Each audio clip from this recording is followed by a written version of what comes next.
All right. All right. Hello. Hello. How are you? Hello, Governor. Hello, Governor. Welcome to the show. Welcome to the Coolest Smart Book Club podcast. We're just a couple of old nannies running the show here. Welcome to the Coolest Smart Book Club podcast. I'm a couple of old nannies. And I'm a few fellas looking for a ride. A couple of old nannies and a few fellas looking for a ride, a.k.a. Matt Young and Barney Pollock, a.k.a. Cool and Smart, a.k.a. Spider-Man and the Nude Man. The Nude Man. You go. I was just going to say, for those of you who have the pleasure of watching this podcast at home on your YouTube screens, I am dressed as Spider-Man, and I asked Barney to put on a costume, and he came nude. Yeah. Well, I just didn't have a costume. I thought I had a costume, and then I realized that I didn't. So now I'm wearing my original costume. Your original costume. And as an actor, I'm sure you can tell us that, you're wearing a mask right now, even if you're not wearing a mask. Exactly. There's always Beautiful. masks upon masks. Masks and masks and masks, layers and layers, especially with this coronavirus. Oh, yeah. That's just another mask, isn't it? You can't escape them. You can't escape them, ever. Yeah, that's right. We've always been wearing them. Yeah, whether you knew it or not, a thin layer, a veneer, just a veneer that could be chipped through by society. Exactly. This is the Cool and Smart. It was not good enough to interrupt what you're doing. This is the Cool and Smart Book Club podcast. If you're listening to this right now, like and subscribe to the podcast channel, whether you're on Spotify or Apple or whatever, or if you're on YouTube, subscribe on there. Leave a comment down below. Let us know you're watching. Jump on Instagram. Send us a freaking message at Kewl and Smirt, Kewl and SMERT. Let us know you're listening and you're freaking loving it. Sorry for these plugs. If you're bored of them, just skip ahead 15 seconds. Yeah, exactly. Or while they're going on, if you're watching, just look at my nude body do this. I'll keep plugging. So you just watch Barney's nude body. I'm just like, we've got Twitter and we've got TikTok and stuff. So just get on all of those. Same tag for all of them. Enjoy Barney's sweet nips. You've got quite a rugged thatch of chest hair there, Barney. It's unbelievable. It just doesn't fit what I look like with the shirt on. Like it's a really oh god, the mailman's there and he needs me to go out. Are you actually going to go out? Oh wait, hang on. Yeah, he's waiting for me. Oh shit, hang on. Okay, so Barney has Barney's desk where he's recording the podcast is set up at the very, very front of his house, and so there's a big window at the front of his house. There's also a big wall outside, like a big fence. So any passers-by wouldn't necessarily be able to see Barney currently scurrying to the door, semi-nude. But yeah, for this postman, he's going to have to just deal with that beautiful thatch of chest hair I was just telling you about. Barney also, before we started recording this, he was telling me he was hoping that no servicemen would come over, which I assume he meant tradesmen or something like that. But it sounded like he was talking about the RSL, the Returned Servicemen's League, and he was worried that veteran soldiers would come into his house and see his nude form. I hope he's got something cool in the post. I hope he's got a book in the post, because this is, of course, the Cool and Smart Book Club book. Oh my god, he's fully nude as well. He was telling me. I asked him if his dick was out, and he said yes, and I thought he was joking. I'm committing to the costume. I knew you would have like a great costume, and I was like, I don't want to half-ass it and be like, I'm the footy guy and just wear a football shirt. So I was like, sure. I want to go the full hog. The whole hog. The full Monty. Mm-hmm. Full Monty, my favorite movie. Is anyone else home?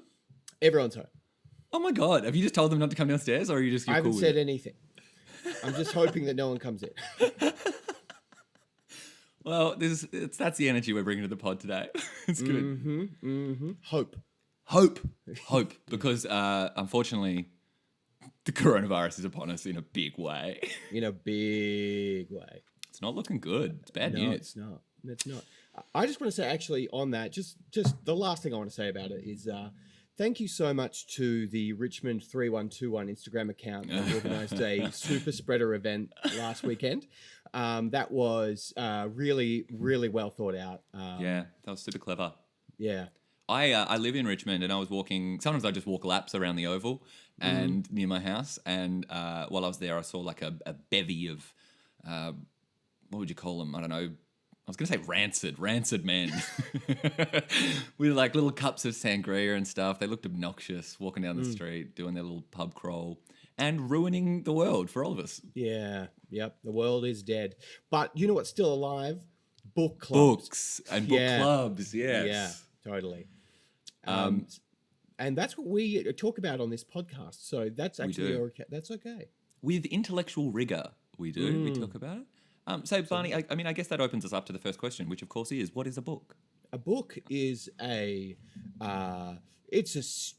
a collection of paper, and people mark shit on it, and then you sell it for as much money as you possibly can. That's it. Yeah. That's it. A book is an asset. A book is an asset that you can trade. An appreciable asset, exactly. It is.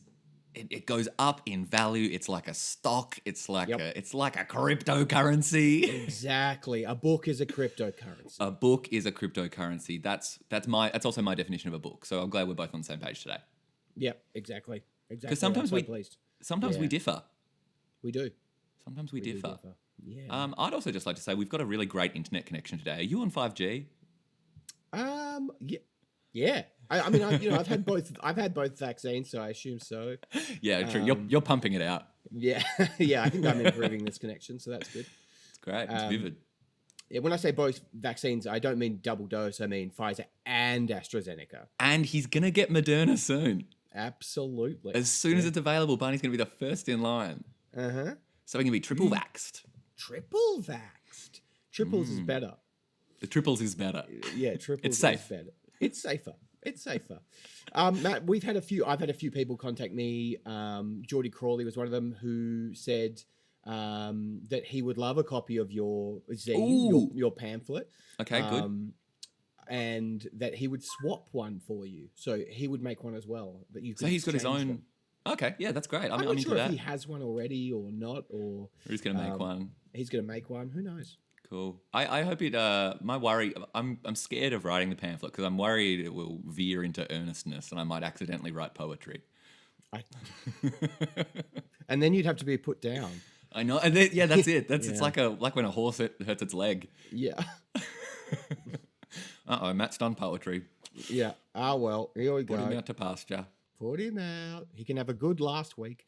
I've heard from Zach Anderson. He said he was interested. I think Tim Knight was interested as well. If anyone else is after a bit of Family Guy and other poems, I'm chomping at the bit like a racehorse to ride them. Nice. I think they're going to be something beautiful. Shall we get stuck into the agenda, Barn? Let's get stuck into the agenda. We haven't had an agenda in a couple of weeks, and let's get stuck into it. We've been kind of free-forming recently, but now we're going to... we did the questions. I guess that was an agenda thing. And I sort of have questions for you today. Do you want to start or shall I start? You start with your questions. You start. Because this could take a while. It depends on how bored we get and how quickly. But today what I want to do, I want to ask, it's an imagination exercise for us both. Yes. And what I've got at the moment, I've got a website called ratinggraph.com up at the moment, which I really, really love. And it's a website that just sort of takes rankings and ratings from IMDb, and you can see like over a season of episodes, which episodes are the best and that sort of thing of a TV show. But it also ranks what's trending at the moment and what's the most popular show. So I'm going to go through a bunch of these shows, TV shows, movies, movie franchises, etc. And we're gonna try and figure out what these pop culture characters, what they would be reading, what they're into. Okay. So to kick things off, Barney, the first one, the highest rated show on IMDb ever. Ever. I want to ask you, what do you think the favourite books are of the characters from the TV show Chernobyl?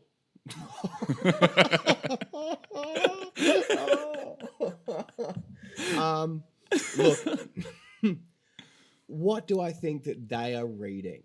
I would say lots of like Bear Grylls survival books. Yeah, for sure. Yeah, they might be reading. I had the Kid Survival Handbook when I was a kid that came with a plastic knife. Good. Yep, that was attached to it. So they might be reading that and using the knife. By the same token, if we're talking about survival books and stuff, they might be reading like Bart Simpson's Guide to Life. That's a book I had. Yep. And that's more of a light-hearted read, you know. But I think in Chernobyl, you kind of need it. Yeah, you can't.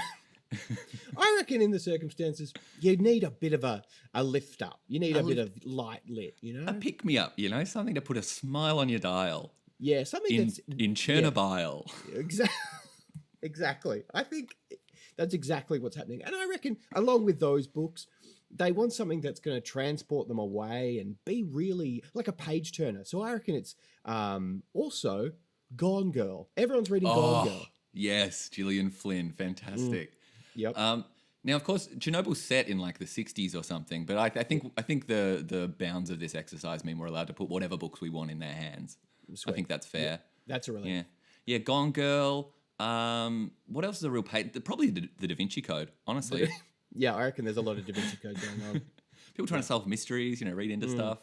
Do you reckon anyone in Chernobyl was like, it's fake, the radiation's fine? I hope so.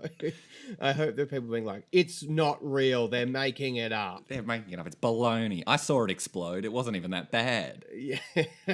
I reckon they projected the explosion and actually nothing happened. I think it's a cover-up for aliens. I So, reckon aliens landed. Yeah. do you want to hear the next one? I should just add before we go to the next one. I have been getting blood noses. I have a very dry nose, and I've just started getting one. So not only will I be nude, I might also be bleeding out of my nose. So it's going. Going good. We're bringing a lot to the table today. Yeah, we're bringing a lot to the table. There's a lot to love. Yep. Okay, excellent. I've been getting some bleeding noses as well. You have? Yeah. They usually happen when I'm manic. When I'm moving around, like last week when I was rearranging the house, my nose just went on like a faucet. You get too excited. I do. I get fired up. My heart rate goes crazy. Yeah. Wow. Okay, so this next TV show, the second most popular TV show of all time, it's based on a book. Oh. Would you like to guess what it is? Based on a Game of series Thrones. of books. Correct. Game of Thrones. Yeah. So Game of Thrones, characters in Game of Thrones, what sort of stuff are they going to be watching, These are characters... You can probably actually name these characters as well, whereas in Chernobyl, I just assume everyone's name is like Alexei Goryakov or some shit. I assume everyone's name in Chernobyl is Chernobyl. Well, that's the other thing, isn't it? Yeah. Everyone in Chernobyl was named Chernobyl. I want to add that during that last one, and for each of these, I'm going to try and add in like a smart book that they would read that's like tied in, like some, I don't know any books about a nuclear meltdown, but somehow it's like something that you would tell a 55-year-old man and he'd go, oh, yes. Oh, they would read that. Oh, you're terrible. You're terrible, Barney. You're terrible. You're terrible. So I'm going to try and go for that. But okay, anyway, Game of Thrones. What do I think the characters are reading? A very obvious Game of Thrones. Of course, they would be reading the stories of their own lives. Yeah. Their biographies, yeah. Isn't that what, is it, or listening to the song of Ice and Fire? The They song just of read Ice the and lyrics Fire. over Well, and over in the again. last episode, I think in the very last episode of Game of Thrones, they show someone is writing the story of their lives. Like the final, I think it's like, what's his name? Peter Dinklage. Tyrion. Or is he dead? I don't know, but I think he's like written it all out or something. Yeah. Like he's George R.R. Martin. Whoa. Or something. Yeah. Yeah. So I mean, I guess Tyrion Lannister's probably reading a lot of like On Writing by Stephen King. Yeah. Probably a lot of like writing texts. Probably like Big Magic by Elizabeth Gilbert. Or really trying to get into the creative spirit. Yeah. Yeah. He's got a What's lot that, of that writing going on. down the bones? I reckon Writing down the definitely does bones. Yeah, he'd definitely be doing Writing Down the Bones.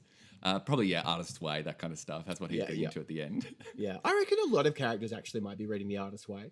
In Game of Thrones? Or, yeah. Because they've had this big, traumatic event, and now they want to rediscover their creative side and heal that trauma through creativity. And so I think that The Artist's Way would be a huge seller. And they've been in survival mode for so long, and it's time for them to kind of open up to not just themselves, but sort of creative energy. That's beautiful, actually. Yeah. That's a nice, that's my headcanon for Game of Thrones. Everyone. Hey, what is headcanon? That's just what you think. It's just a canon you have, it's something you believe about a series or a story or a franchise or something. You're like, well, my headcanon is, like a lot of people's headcanon is that Remus Lupin and Sirius Black were dating. That sort of stuff. Right. A lot of people are just like, that's true. That's how it is. Right. despite evidence to the contrary. But it's a nice thought. Yeah, okay. So I could just I can have a headcanon about everything. Yeah, absolutely. Absolutely. I have a headcanon about Man and Nude Man. So if I was in my headcanon, Lost is a cartoon, that people would just have to be like, that's his headcanon. That's his headcanon. So I guess it's. But they don't have to believe it. It's just it's just an opinion, I guess. Yeah. It's a made up word for an opinion about a book. Yeah, that's what it sounds like. Or a fan theory. Like a fan theory or Anyway, doesn't matter. Other characters in Game of Thrones, I'm thinking your Cersei Lannisters and more of the power players, those sort of people. Oh, yeah. I think they're reading, all the Robert Greene books, your 48 Laws of Power, your Art of Seduction, the 33 Strategies of War or whatever he's got going on. They're reading all that sort of stuff. Machiavelli's The Prince, all those kind of power game, kind of puppetry, social engineering type books. Yeah. I think that's true. I think Jaime Lannister is reading The Body Keeps the Score. He's just trying to review, his decision making and his upbringing and how he's ended up in this incestuous relationship with his sister and missing an arm. And missing an arm. That's the big thing. He's like, it really does keep the score. It does keep the score. I'm missing. You guys want to know the score? Yeah. Yeah, I reckon that's accurate. What about your Cerseis and Jon Snow and that sort of stuff? Because they're more rugged, they're not. I don't. Oh, sorry, I said Cersei. What's Sansa? Sansa. The Starks. I don't really take the Starks for big readers. No, I don't think so either. I think if Jon Snow's reading anything, whose name does it turn out that his name is Jon Targaryen? I think so. Yeah.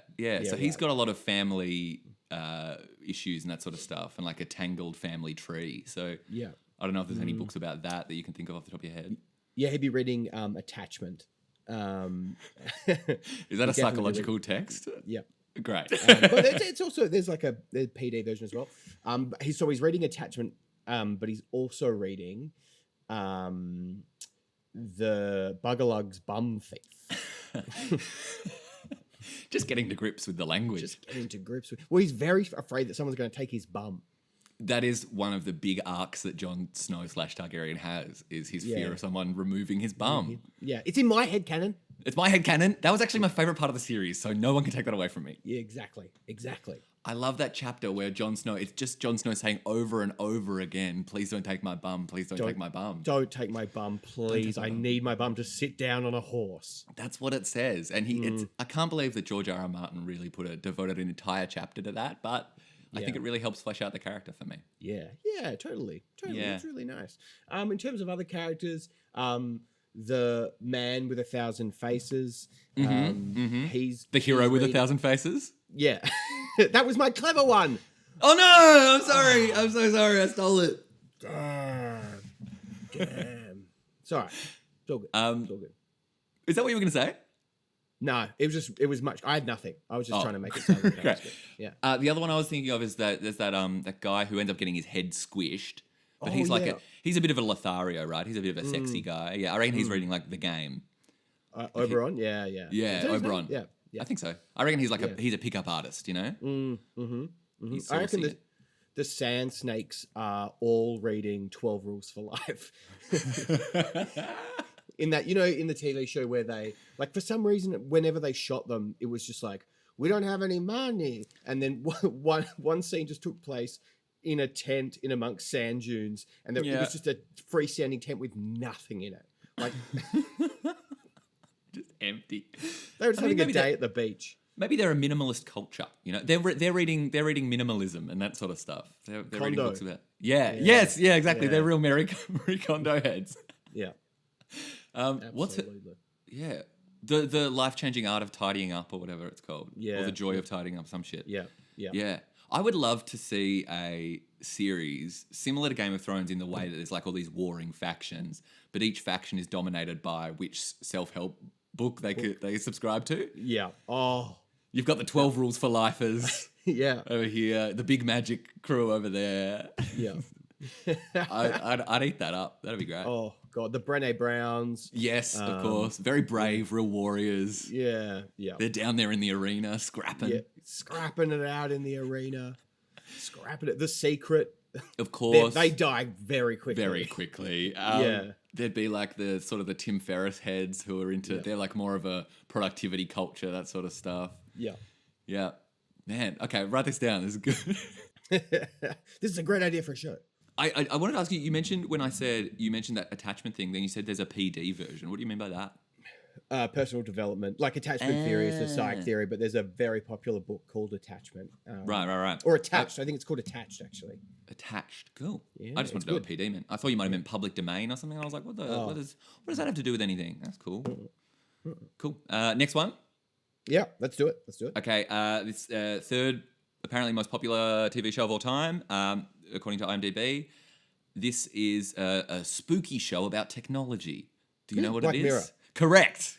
Oh, wow. So what are the, and like there's a huge amount of characters in Black Mirror. There's a new set every episode. Yeah, what's your favorite Black Mirror episode?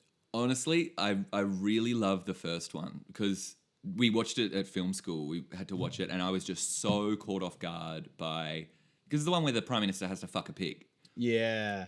And like, I was just like, what a fucking way to come onto the scene, you know? For that to be your first episode, to be like, our pilot is going to be the one where we make a leader of the free world have sex with a pig. I was like, that is so bold. I really enjoyed that.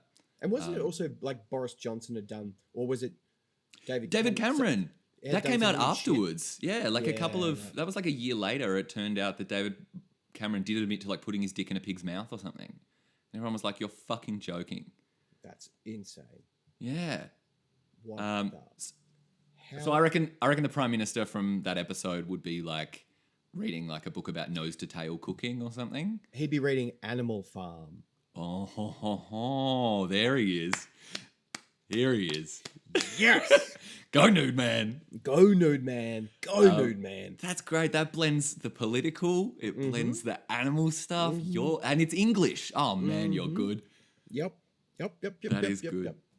My favorite episode of Black Mirror is the one where the kid gets the message saying that they've got a video of him masturbating online, and then he goes on that thing with that dude, and then you realize that he's a little pedo. Yeah. Aren't they both? They're all pedos or something.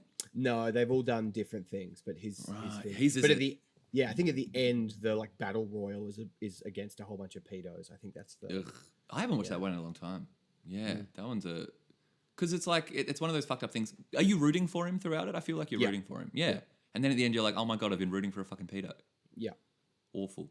You know what I really, really liked? What do you reckon he's reading? What I reckon he's reading? I reckon he is Lolita. Bang, bang. Oh, he's good. Yeah, definitely Lolita. Good call. Yeah. And he's reading, he's like, oh my God, this is so me. I'm cool. Yeah, this is so my year. Yeah, he'd be reading Lolita. Prime Minister's reading Animal Farm. What else you got? Okay. What about the episode about the person that everyone's getting rated on? Oh yes, yeah. Be reading The Circle by Dave Eggers. For sure, she would love The Circle. She probably would get out of a lot of trouble she's in if she read The Circle. Yeah, yep, exactly. Probably solve a lot for her. What about that one with John Hamm? Oh, the like memory. Yeah, well, it's the Christmas episode, and I think it's like a couple of stories in one. But he's like inside. I think he's a pedo as well. Is he a pedo as well? I think he's just a sex pest or something like that. Because remember at the end he gets that like chip installed where he's not allowed to see anyone's face or no one can see his face or something like that. Oh, okay. Which is fucking grim. That is so grim. Yeah, it's brutal. So I don't know what he'd be reading. Some sort of book about. Because he's also like a program to be like a little person inside a machine. He's like a virtual assistant. I don't know. I don't bloody know. I don't bloody know. I'm not sure.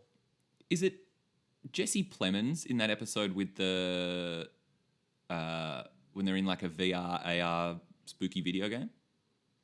Is it Jesse Plemons? Yeah, I remember that one. That one's freaking cool. I'm. You know what I'm doing after this? Well, I'm watching Black Mirror. I haven't watched Black Yeah. Mirror in so long. It's so Yeah. and it's evergreen. Like I haven't watched it in so like normally you're itching for a new season to come out, and one hasn't come out in a while. So yeah, that's true. I don't remember them all that well. Did you watch Bandersnatch? Because I tried, and I was like, so many choices. Oh, just do it. I remember we like played through it, and we played through it like a few different ways, and it was fun, but it was like it felt unnecessary to me. I was like, oh, this is it's cool that you can do this, but like I just don't really care.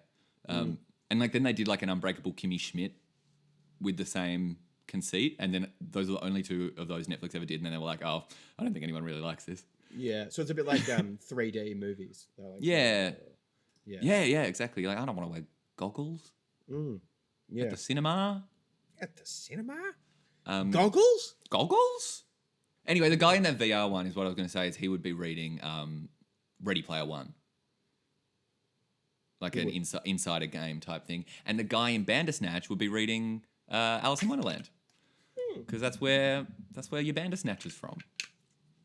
That's clever. Well done. Don't you know? Well Thank done. you. Thank Well you. Would you guys like to hear the Jabberwocky? Oh, here you go. I'll do it. Do I need to kill time? Because I'll just do the Jabberwocky. Oh, no, I think it's okay. I'll do it anyway, Barn. Fine. Go. 'Twas Go Brillig ahead. and the slithy toves did gyre and gimble in the wabe. All mimsy were the borogoves and the No. Start again. Can you Start please again? do it? Do it as old mate Saruman. What's his Chris? Christopher Lee. Yeah. Okay, sorry. 'Twas Brillig and the slithy toves did gyre and gimble in the wabe. All mimsy were the borogoves and the mome raths outgrabe. Beware the Jabberwock, my son, the teeth that bite, the jaws that catch. Beware the Jubjub bird and shun the frumious Bandersnatch. He took his vorpal sword in hand, long time the manxome foe he sought. Then rested he by the tum-tum tree, and stood a while in thought. And as in uffish thought he stood, the Jabberwock, with eyes of flame, came whiffling through the Tolgy wood, and burbled as it came. 1, 2, 1, 2, and through the vorpal blade went snicker-snack. He took its head, and left it dead, and went galumphing back. And hast thou slayed the Jabberwock? Come to my arms, my beamish boy. Oh, frabjous day, calloo, callay, he chortled in his joy. And 'twas Brillig and the slithy toves did gyre and gimble in the wabe. All mimsy were the borogoves and the mome raths outgrabe. Wow. Did you do that from memory or did you read it? From memory. That's very good. It's a but great also, poem. we're going to have to put you down now. Oh no, I did poetry! Yeah. Well, if that's how I die, that's how I'm happy to go out. Okay. Can I want to have a go at, like, to me, I want to see how difficult it is to come up with ridiculous gibberish language. Right, yeah. I'm going to try and do one verse of the Jabberwock 2. Okay, cool. Here we go. There sings the bib-bob binger who slithes upon the arrowhead, dancing with the winds of change. At last, we move to bed. For silly and suckling bougies run out of the way. The river tumbles and crashes. How we wish to live another day. There you go. That's great. Unfortunately, we do have to put you down, but it's too good. Yep. It's too good. Thanks. I'm going to start working on Alice in Wonderland 2 as well. So I know there is a film. Yeah. version. Oh, right. Yeah. Or is there did old mate write another? Yeah. It's Alice's Adventures in Wonderland, and it's Alice Through the Looking Glass, I believe. Right. Oh, I may. you may have it. No, I can't find. Oh, yeah, there it is. Oh, The Complete Stories and Poems of Lewis Carroll. Lewis Carroll. There you go. And I reckon this will have a letter in it from my mum. There we go. To our wonderful son, Matt. Wonder in Alice Land is only the beginning. Shine on, star. Oh, Love, Mum and Dad, August 2005. gorgeous. That reminds me, actually, talking about mums and dads. You're always finding things on the side of the road, and my I am. dad found something on the side of the road. Yes. And he lives in Perth, and so he's actually posted it over to me. And this is what he found.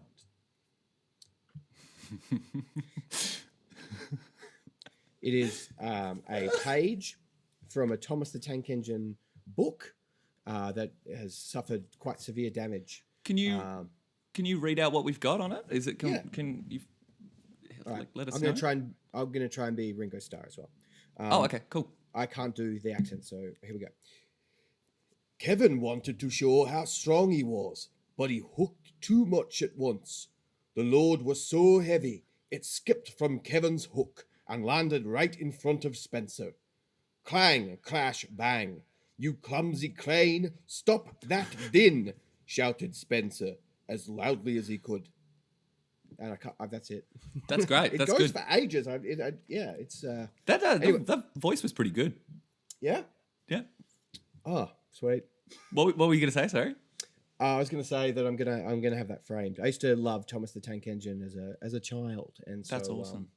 Yeah. Now as Nude Man, I'll have it framed. As well, you should. Yeah, I love how you evolved like a Pokemon from a Thomas the Tank Engine fan into Nude Man. Into Nude Man. Into Yep, Nude that's right. Man. Yeah, that's lovely. And he sent you money in it as well, didn't he? Yes, he did. Yes, he Good did. on you. Good But on you. Don't Greg. tell Mum. Don't tell Mum. Oh, sorry, Peter. She doesn't listen to this anyway. Oh, bummer. no, I think she does. That's fine. Yeah. Yeah, I was gonna. We were saying the other week. I wanted to challenge you to find a book on the street because I keep on running into them, man. I found a box full of them yesterday. I didn't take any home. I perused and I left them behind. But Yep.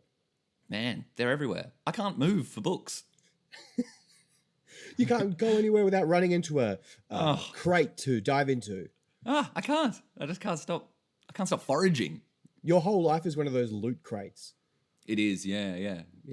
Do you know anyone that's ever got one of those? Like, it used to be on every podcast I listened to, they'd be like, Loot crate. Has a great new offer. And I was like, you just get a box of toys. By every podcast you listen to, do you mean the Auntie Donna podcast? Yeah. Okay. Yeah. I remember they used to do it. Yeah, I mean, you get funny little merch and stuff. Like some people love memorabilia and that kind of thing. Me, it's clutter. Yeah. I don't need all that clutter. I don't get it. Yeah. Anyway, each to their own, you know. Each to their own. Hey, we're not here to judge. Do you want to hear the next TV show or do you want to move on? Are you bored of the TV shows? What do you want to do? Do you want to do one more? We're 32 minutes into the pod. Oh, okay. No, it's done. You're done? Yeah. All right, let's move along. What have you got? All right. Cool. Well, I don't know. Would you like to take a quiz or would you like to answer my question? Let's start with the quiz because I think that'll like break things up a little bit. You know? Yeah, that'll keep things a bit jazzy. All right, cool, Matt. Here's 10 questions about Harry Potter from Harry Potter Trivial Pursuit. Okay, great. This is a great way to break things up. Let's see how well you do. I think you'll do just fine, but let's see. Barney sent me a message earlier, a couple of weeks ago, said we should play Trivial Pursuit, Harry Potter Trivial Pursuit, and I said I'd frickin' pwn you, and he was like, no, you wouldn't, and I hope that I'm about to prove myself right and him wrong, but we'll see. All right, hit me. Here we go. Who disarms Albus Dumbledore, becoming master of the Elder Wand? Draco Malfoy. No. Draco Malfoy? Or Severus Snape? It's Draco. Well done. Yes. Okay, good. I thought it was Snape, so I would have got that wrong. Yeah. Okay. Voldemort incorrectly assumes it was Snape because Snape killed Dumbledore without knowing that Draco had previously disarmed him. Oh, I see. Oh, well done. Okay, one up. One up. Here we go. I'm keeping a tally. What is the name of the bandits who work for the Death Eaters once they are in control of the mystery? Oh, God. They're awful. Aren't they the ones who, like, they chase them all down and Hermione does that thing to fuck up Harry's face so it's all puffy? Oh, man. No idea. Is there something with, like, sack in it? Is it, or, like, bag? Is it something to do with a bag? The baggers? The Snatchers! The Snatchers! Oh, Yeah. man. Why do I think baggers? Isn't one of the dudes who plays one of the Snatchers, isn't he, like, in Kasabian or in... Yeah. Yeah. Or like the Stone Roses or something. Oh, right. Yeah. I know there's a I think it's a guy from the Stone Roses is in one of the scenes and he's like magically stirring a cup of tea in like the leaky cauldron in one of the movies. We just got another package delivered. Dude, you're getting This is ridiculous. You're getting a lot of packages. Yeah, I said I didn't want any servicemen to come over. And You said those exact words. Yeah.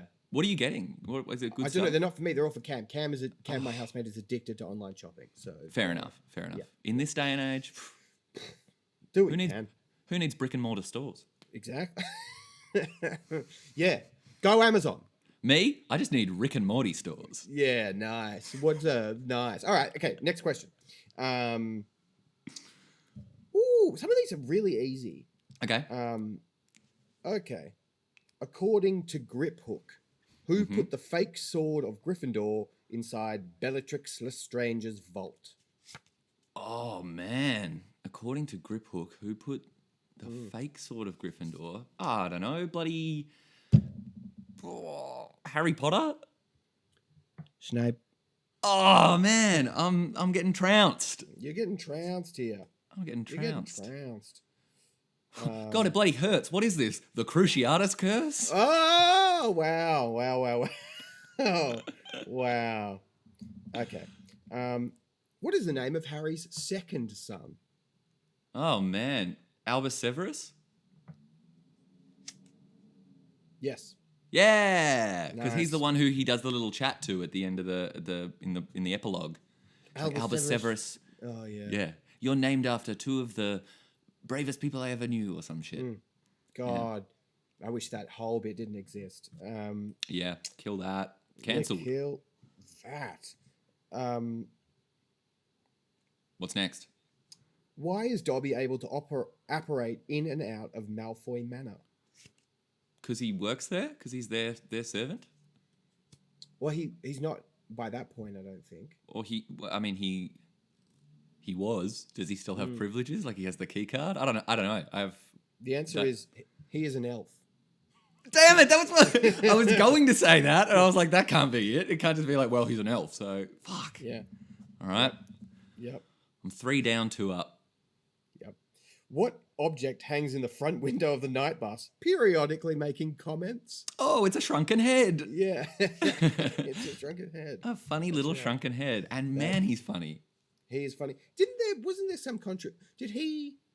I don't know. It's a pretty. Well, that's that probably. I figured that's what you were going to say. It's a pretty hammy Jamaican accent, so Yeah. it could very well be a person who's not entitled to do that accent. Yeah. Oh boy. Okay, 3 for 3. I'm 3 and 3, so I'm at net 0. Yep. Okay, cool. So 4 more. Mm-hmm. Okay. What is Gregorovich's profession? Grigorovich. Well, he's a Death Eater. That's not a profession. So I get. Is it? His profession is not Death Eater. Okay, so his profession is, wizard cop. Is he like an aura? Wizard cop. Wizard cop. No, he's a wand maker. Oh fuck! So he's not even a Death Eater, man. Way off. Way off. It's a nasty name. Yeah, it is. Yeah. That's the second joke I've made this podcast about Eastern European names. I take it all. I take it all back. God. Oh God. Which Ravenclaw student first tells Harry about Rowena Ravenclaw's lost diadem? Not Cho. Probably Luna Lovegood. Probably. I'm pretty sure it is. Yeah, it is. Yay! All right. I'm Okay. back on task. What does Madame Maxine tell Hagrid that her horses drink? Oh, single malt brandy.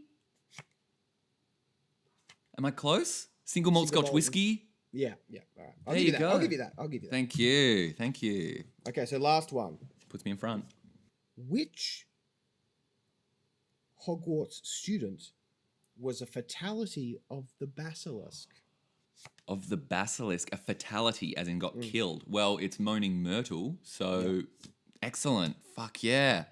Okay. There you go. So I got 6 yeses, 4 nos for a net score of 2, Yeah, nice. essentially. Nice. Well done. Well done. And now if you'd like to pass the questions through the screen. Yeah, no problems. I can.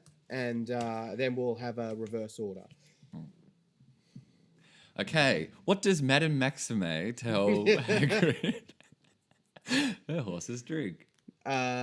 Single malt whiskey. That is correct. Thank you. Wow. I knew I was wrong because for some reason I had in my head that it was brandy. I think Hagrid drinks brandy.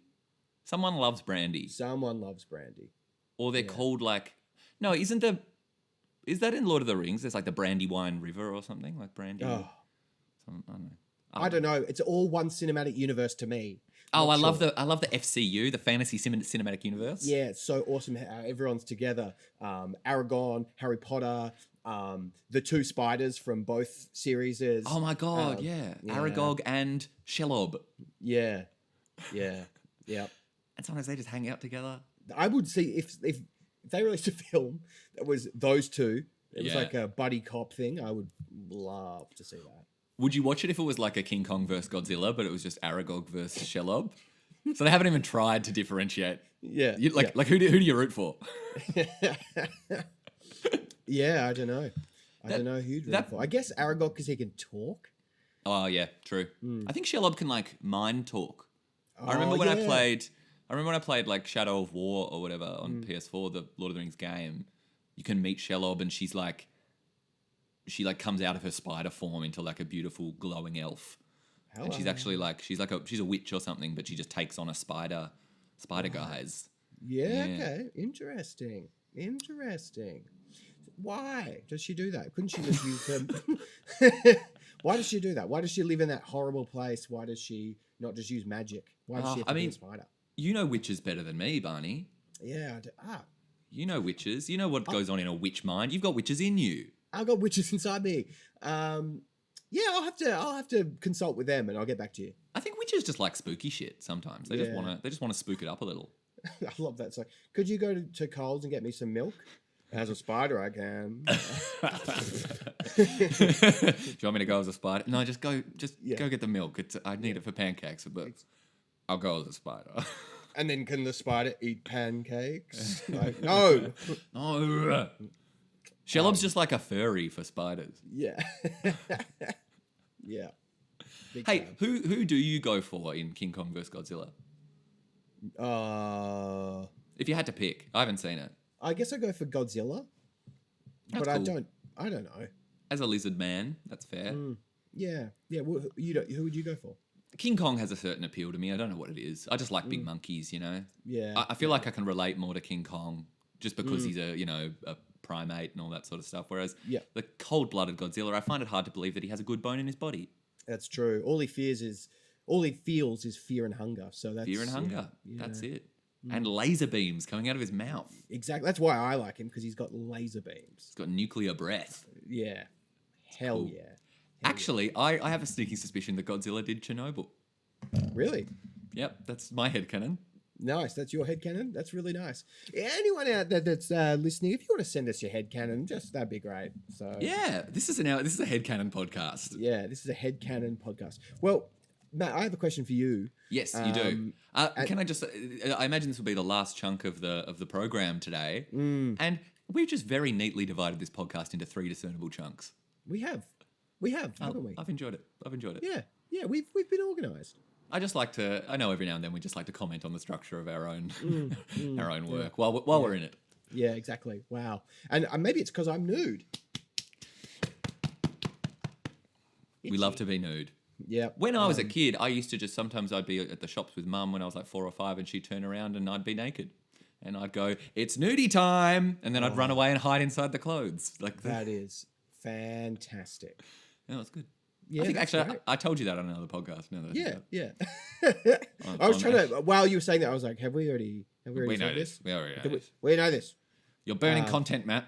I hope someone listening goes, "I already know that," and then throws their headphones down. Throws their phone to the ground. Yeah. They're over it. Okay. This is my book. This is my book club question. Here we go. It's so bookish. I just can't believe how bookish it is. What is the most literary video game? I think it's Skyrim because you can find so many books. That's true. You can find books. You can read the books. Yeah. That's my off the cuff answer. Then you've got games like There were games like Heavy Rain and stuff, which are very sort of story focused, story forward, but that's probably more cinematic than literary, I'd say.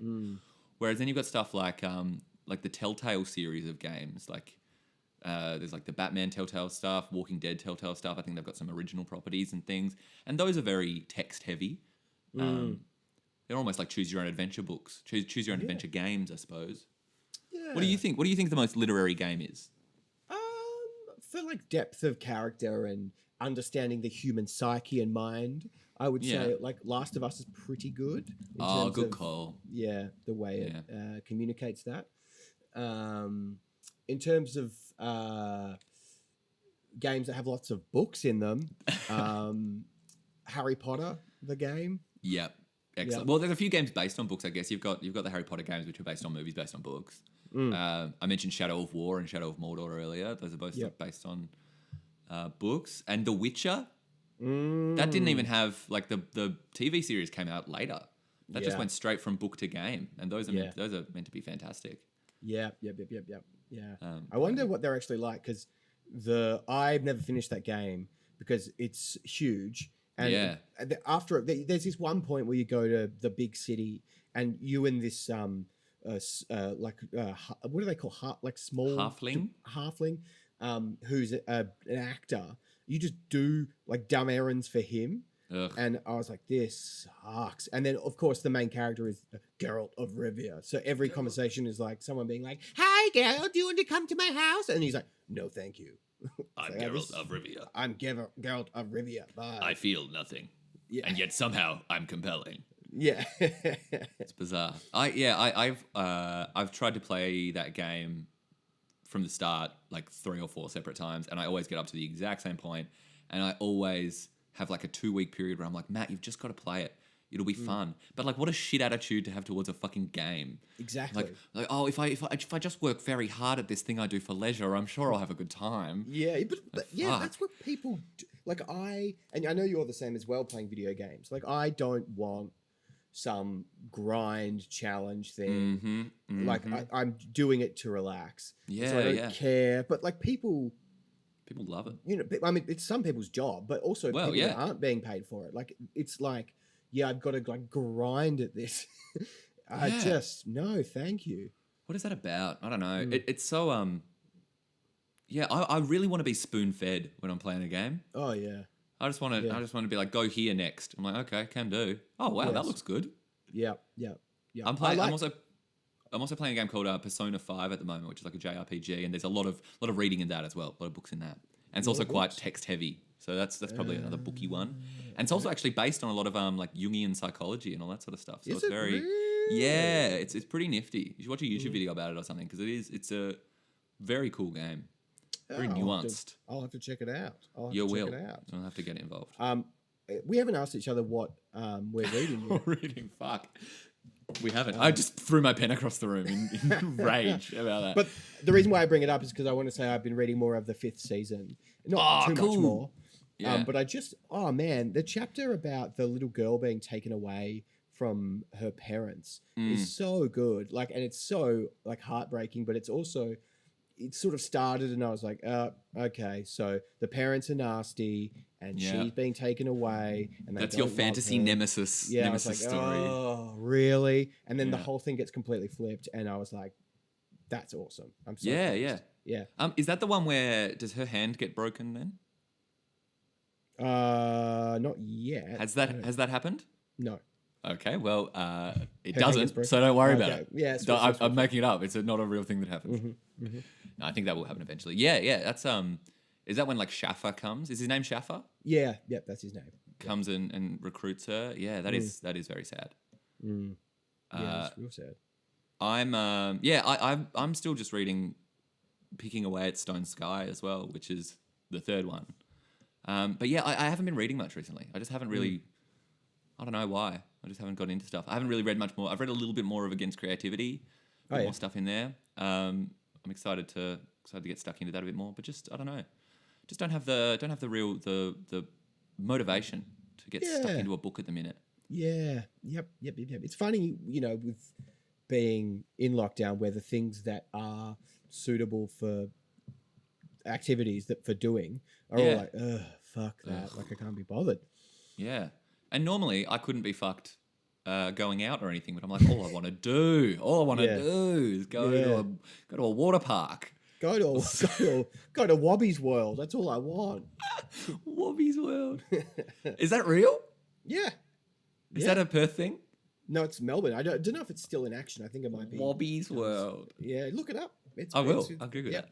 Hey, if you're listening to this, head to Wobby's World. Head to Wobby's World. But don't, because we're in lockdown. Don't it? Because we're in lockdown. But we are sponsored by Wobby's World. So. Where we're sponsored. If it's within your 5Ks, I suppose. That's Oh, if it's within your 5K, go nuts. Yeah, Go to Wobby's World. go It'll be to fun. Wobby's World. Yeah. I'm very cold. I'm going to put my jumper on. Is That's that fine. okay? I think we can just probably wrap it up, Barn. I think Yeah, we'll probably right. just call it there. We've done about 51 minutes. It's been great meeting you, nude man. Yeah, no worries. Thanks, Spider-Man. It's been awesome having you here. And It's been say a hi to pleasure. Mary Jane for me. I will. I'll say hi to the Green Goblin. I'll say hi to all of them. Oh, yeah. Could you? Thank you. Yeah, so same things we said up the top. Follow us on your Instagrams and your Twitters and your TikToks and stuff at Kuhl and Smirk, KWL and SMERT. Get in touch. Say g'day. Let us know what your headcanons are. Yeah, Let us know if you headcanon. want. Let us know if you want to read Family Guy and other poems. Yeah, that's about all. Stay safe. Oh, Yeah, I just had an idea. yeah. That was beautiful. But just, if you have a headcanon and you listen to this and you've got this far, tell us your headcanon of what you think we're like. Oh my god, yeah. What is your headcanon about Barney and Matt? Yeah. Oh, please. Oh, I want to hear that really bad. That's And great. we'll answer them on the podcast. Yeah, we'll address all of them, let you know whether or not your headcanons are accurate Yeah. or whether or not we wish they were accurate. Yeah. Yep. Excellent. That's the only Okay. two options. Those are the only two options. Yeah. It's either desire or truth. Or truth. Yep. That's true. Oh, awesome. Well, that's all from us. All right. Goodbye. Goodbye.